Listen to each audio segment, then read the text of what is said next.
Je pense que c'est Christian, sauf erreur la semaine dernière, qui avait parlé d'un roman d'Agatha Christie, puis qu'on découvrait à chaque chapitre, puis il y avait des fausses avenues, puis on revenait en arrière. C'est un peu ça qui arrive au PLQ, là, un élément nouveau. D'abord, c'est l'UPAC, là, qui n'enquête pas à proprement parler pour l'instant, mais fait des vérifications, se mêle du dossier. Est-ce qu'il y a eu des malversations? Est-ce que le député fédéral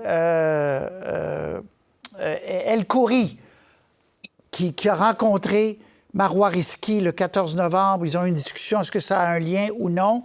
Je pense qu'on a une réaction de M. Rodriguez sur l'UPAC déjà. On va la lire. Donc, le chef libéral qui vient de dire « Si des manquements sont démontrés, je vais agir.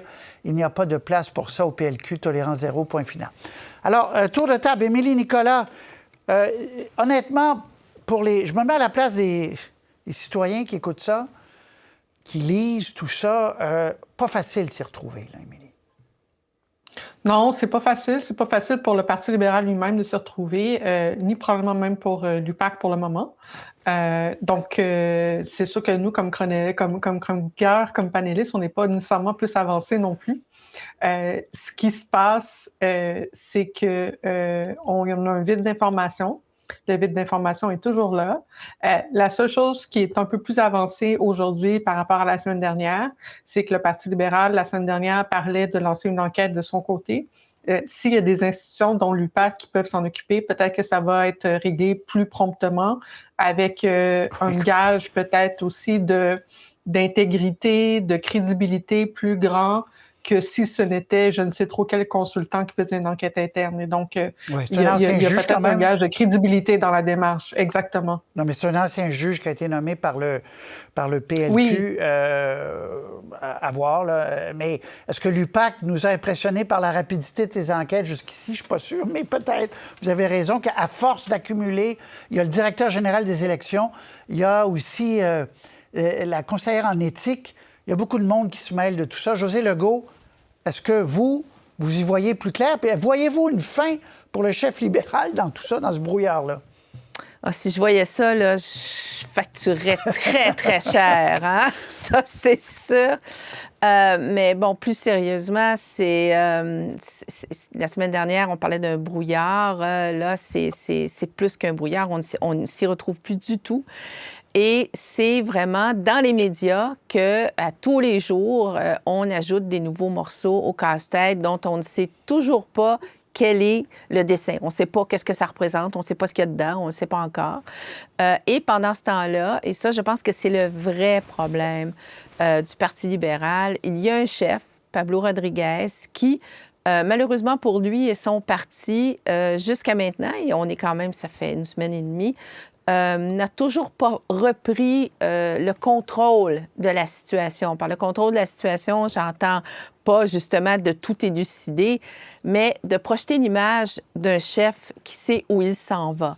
Alors, à tous les jours et plusieurs fois par jour, il répète qu'il attend. Il attend Marois Risky. Il attend maintenant des enquêtes. Il attend... Bon, l'UPAC, il n'y a pas le choix de l'attendre, c'est de vérification. Et là, aujourd'hui, on a vu que ça a éclaboussé jusqu'à Ottawa, à la Chambre des communes, où il y a un député conservateur qui s'est permis de tenter de poser une question au gouvernement libéral parce qu'il y a un député libéral fédéral qui a été nommé aussi dans les médias dans cette affaire-là. Voilà. Alors, et le président de la Chambre l'a empêché de poser sa question parce qu'il disait que ça ne concernait pas les affaires du gouvernement fédéral. Alors, écoutez, là, ça éclabousse un peu partout, mais ce que ça éclabousse le plus, c'est l'image du chef du Parti libéral du Québec. Je vais vous donner un sondage qui va peut-être vous étonner dans une seconde, mais Christian Dufour, poursuivons notre tour de table sur les malheurs de Pablo Rodriguez et du Parti libéral du Québec. Où vous en êtes? On dit que c'est du brouillard, mais il y a quelque chose qui est clair comme de l'eau de roche. C'est que c'est un énorme test pour M. Rodriguez qui échoue. Je pense que 95% des observateurs trouvent que c'est un échec lamentable, la gestion de cette crise-là par M. Rodriguez. À sa défense, c'est pas facile à faire. Mais je trouve qu'on dirait qu'il fait rien comme il faut. Il parle beaucoup, il n'a pas l'air d'air. En tout cas, moi, je trouve que c'est une catastrophe pour l'image du Parti libéral. puis pour M. Rodriguez lui-même. Comme quelqu'un qui aspire à être premier ministre du Québec, ça marche pas, il déçoit. Moi, j'ai lu beaucoup de choses, puis je cherche encore les gens qui trouvent que sa gestion de crise est intéressante ou est impressionnante. Okay. C'est ça, je trouve, l'élément politique Très bien. intéressant. Il y a une semaine, oui, OK, ça va. Non, mais j'allais vous montrer un sondage de Palace qui vient de sortir il y a quelques minutes. Ça a été, et on a sondé, Palace a sondé jusqu'à hier, et les libéraux chutent d'1 point, là, mais le Parti québécois, bon premier, ils ont monté de 3 points. Les Québec solidaire qui a chuté d'un autre point, et la CAQ reste au même point par rapport au dernier Palace. Donc, jusqu'ici, on verra, il y aura il y aura un léger, j'imagine, dans quelques jours. Jusqu'ici, c'est pas l'hécatombe non plus. Peut-être les gens sont un peu éberlués puis attendent de voir où ça va, où la petite bille va tomber, de quel côté, là, qui va avoir le chapeau, Josée, rapidement. Absolument, parce que vous savez, c'est une crise qui n'est pas complexe, mais qui est compliquée. Oui. Et qui concerne aussi des éléments de gestion interne, de ressources humaines, de conflits ouverts entre M. Rodriguez et Mme Risky, etc. C'est des votes peut-être achetés pendant la course à la chefferie, on ne le sait même pas. Il y a trop d'éléments. C'est un fatras, c'est ça que c'est. Alors, évidemment, pour l'électorat, comme vous venez de le dire, disons que le verdict n'est pas encore rendu parce que c'est trop compliqué, mais moi, je pense que si ça ne se règle pas bientôt, c'est-à-dire si on ne clarifie pas des éléments importants sur la question en matière d'éthique au Parti libéral du Québec et que M. Rodriguez ne prend pas un peu plus d'ascendant comme chef dans cette crise-là, bien, je pense que ça va faire du dommage à moyen terme. Est-ce qu'il va être permanent? Je ne sais pas. Mais J'ajouterais un élément important, je pense, c'est que moi, en tout cas, les gens à qui je parle, dans les partis fédéralistes à Ottawa ici, il y en a qui commencent à être inquiets aussi parce que justement, dans le Palace d'Attente, on le voit, ça confirme pour l'énième fois que le Parti québécois est en avance. On va voir si ça va demeurer, mais ça fait quand même 2 ans. Il y a une promesse d'un référendum. Alors, qui est chef du PLQ dans un contexte comme celui-là? C'est particulièrement important pour les fédéralistes. Ça, c'est une très, très bonne question, effectivement, qui va se poser de façon plus urgente là, pour le camp fédéraliste. Est-ce que Pablo Rodriguez sera le capitaine du non? Vraiment. Mais vous allez me permettre, on va en reparler une autre fois, peut-être à la toute fin, si on a le temps de parler de M. Charon. Mais médecin, on avait un dernière heure tout à l'heure. Il faut quand même amener des fois des choses qui marchent mieux, là. Émilie Nicolas, reprise des négociations avec les médecins omnipraticiens. On va voir la photo. M. Legault qui a rencontré M. Dr Ammiot. Et là, on s'entend. M. Legault a dit, OK, on va tasser des parties de la loi 2. Si, à la table, on s'entend, finalement, lueur d'espoir, Émilie. Oui. Se fâcher fonctionne encore, dépendamment de qui on est. Du moins, c'est ce que j'en comprends. Parce que quand je regarde un peu les discussions des dernières semaines, c'était ça la question aussi. Est-ce que les médecins exagèrent? Mais si la reprise se fait en ce moment, c'est parce que les gens ont, entre guillemets, exagéré. Les gens ont poussé fort et ça donne ça. Une des revendications des fédérations de médecins, c'était de parler directement avec le premier ministre, avec le conseil du Trésor et éviter de simplement avoir Christian Dubé comme interlocuteur. Et puis voilà, on a la photo qu'on a aujourd'hui avec le relancement des discussions qu'on a aujourd'hui. Et donc, c'est intéressant parce que François Legault n'est pas en train de désavouer directement Christian Dubé, mais en même temps, c'est lui qui est assis dans la chaise en face du président de fédération. Christian Dufour, pour les citoyens, c'est une bonne nouvelle. Pour M. Dubé, on verra où tout ça va aboutir, mais il y a de vrais négos qui recommencent, là. Ouais, c'est 2 bonnes nouvelles pour M. Legault. Hein. Les problèmes de M. Rodriguez, c'est une très, très bonne nouvelle pour M. Legault. On ne parle plus de ses problèmes à lui, des problèmes de la CAQ, et c'est une très bonne nouvelle pour les citoyens. Parce que rappelons que ce dossier-là est majeur et crucial. Hein. Qui n'a pas tôt ou tard des problèmes de santé? On sent que ça repart, en fait, sur de nouvelles bases, en fait, dans une nouvelle atmosphère. C'est révélateur que ce ne sont plus les médecins spécialistes, hein, dont le chef était plus agressif, c'est plus M. Dubé, c'est M. Legault, Mme Duranceau et puis les omnipraticiens. Donc moi, je suis très content de ça, parce qu'on a besoin de bonnes nouvelles. Puis c'est pas juste avoir une bonne nouvelle pour une bonne nouvelle. Bien sûr. C'est que ça donne l'espoir que ça se règle de façon positive et on n'a pas d'autre choix que d'espérer une issue à ça qui soit intéressante. Parce que moi, je persiste et signe. Au départ, le gouvernement a un point important, mais je vois que M. Dubé a été maladroit. José, d'ailleurs, je vous remontre un petit extrait du communiqué qui annonce la reprise en disant si une entente est conclue, le gouvernement accepterait de modifier la loi 2, là, en sachant qu'il y a une partie de la rémunération. On revient un peu au mois d'août dernier, où l'ancienne présidente du Conseil du Trésor disait il y a peut-être moyen d'arriver à nos fins sans que ça soit imposé dans une loi, là. Donc, on verra, là. Je ne veux pas mettre de l'huile sur le feu. Mais José, comment vous voyez cette reprise? Bien, c'est une éclaircie, ça c'est clair. Et ce qu'on y voit, c'est pas un désaveu de Christian Dubé, mais disons qu'il s'est fait mettre de côté parce que lui était vraiment intransigeant, là. Donc ça, c'était problématique. On voit aussi le succès de la campagne, je dirais pas des fédérations, ça je reviens là-dessus, mais des médecins eux-mêmes. Tellement de vrais médecins en chair et en os ont parlé, ont expliqué à la population tous les effets nocifs de la loi 2 si elle était appliquée telle qu'elle. Et ça a réussi. D'ailleurs, on a eu un sondage récemment qui montrait que l'opinion publique était vraiment du côté des médecins. Et je pense que M. Legault l'a saisi, ça, parce que c'est ce que les médecins demandent depuis longtemps, que le premier ministre s'empare du dossier lui-même, le porte, et cette photo-là dans son bureau, eh bien, ça illustre ce virage-là, et c'est un virage salvateur, et on espère surtout que ce sera productif pour les patients. Et là, évidemment, ça oblige aussi la Fédération des médecins spécialistes à se questionner aussi là, de son côté. Un peu d'eau dans le vin, peut-être. Très bien. Réforme du régime. Est-ce qu'on peut réformer les syndicats au Québec? Est-ce qu'on peut leur demander des comptes, c'est le cas de le dire, des états financiers vérifiés à l'externe? Ajout de cotisation facultative si le syndicat se met à faire des luttes devant les tribunaux pour certains sujets. 24 heures pour la tenue d'un vote. Est-ce qu'on peut demander ça? Réponse de Magali Picard, non. On va l'écouter. Alors là, ce qui est assez pathétique également, c'est qu'on a un ministre du Travail qui est dans la même chaise depuis 7 ans. Et il y a deux choses, Monsieur le Président. C'est soit qu'il est innocent ou il fait l'innocent.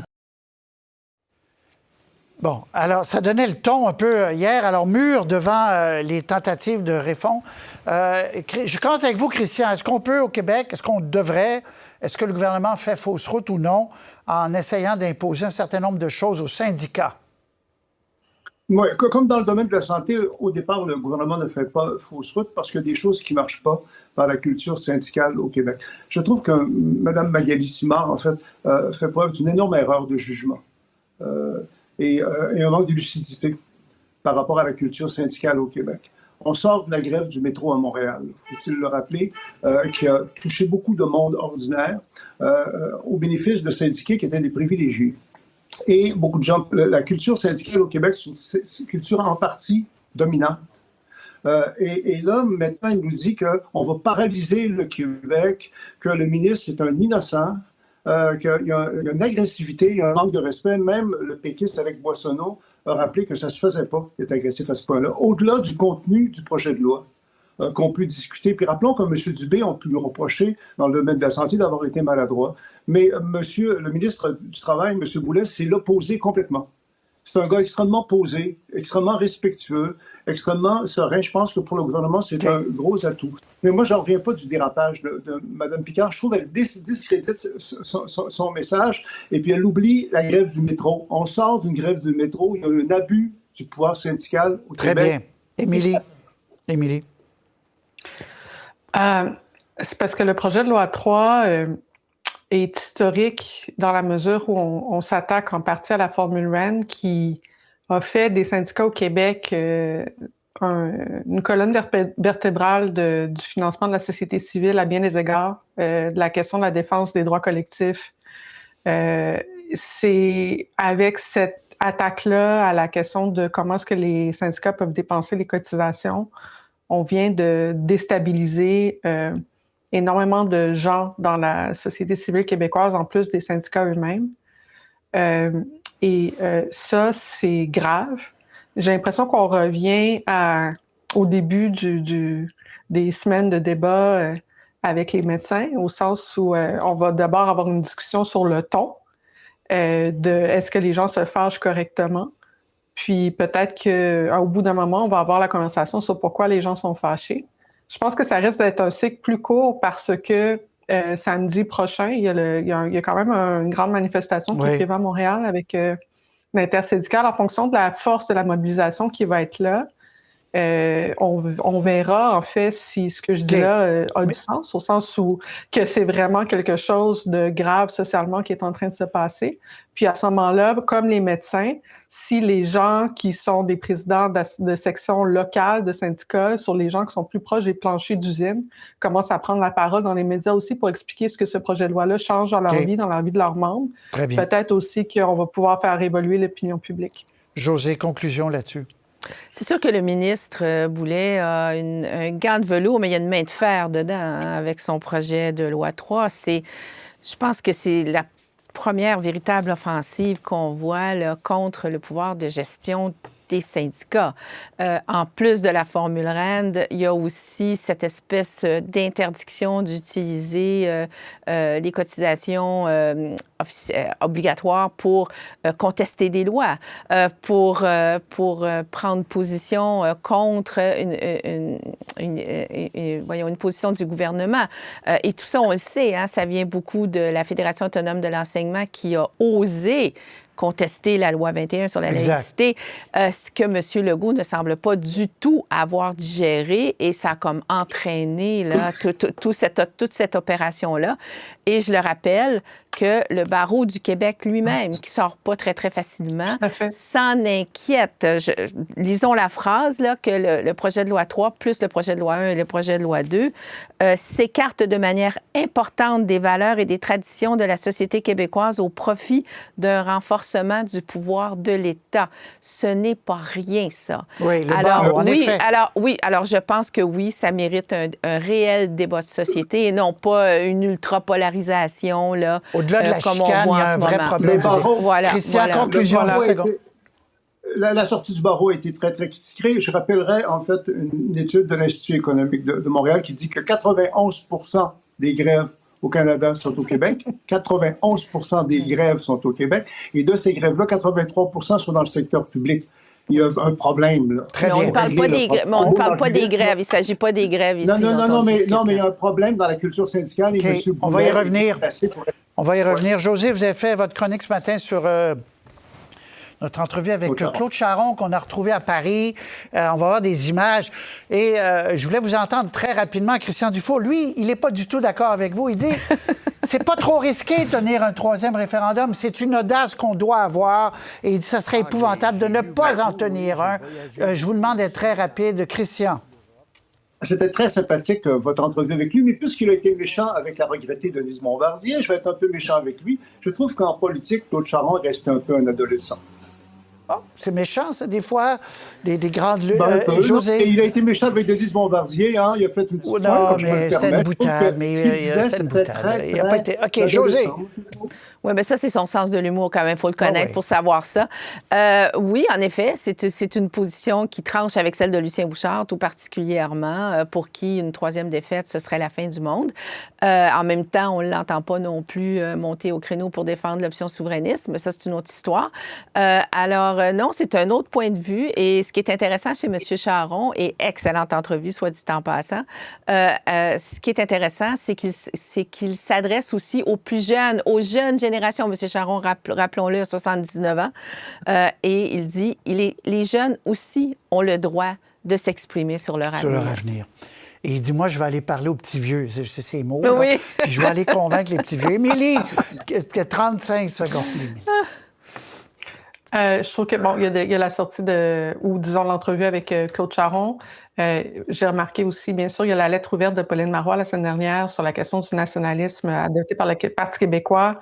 Il y a plusieurs personnalités, il y a plusieurs ex qui sont en train de faire des sorties en ce moment. On dirait qu'il y a toujours une espèce de folklore sur les belles-mères au PQ. Là. C'est pas ça nécessairement qui est en train de se passer au sens péjoratif, mais on dirait que les gens sont nerveux à l'idée de ce qui peut se passer l'an prochain. Oui. Il y a beaucoup de gens qui ont envie de mettre leur grain de sel dans la situation. oui. C'est sûr que Il y a de je quoi remarque. être nerveux. Je trouve qu'il y a de quoi être nerveux.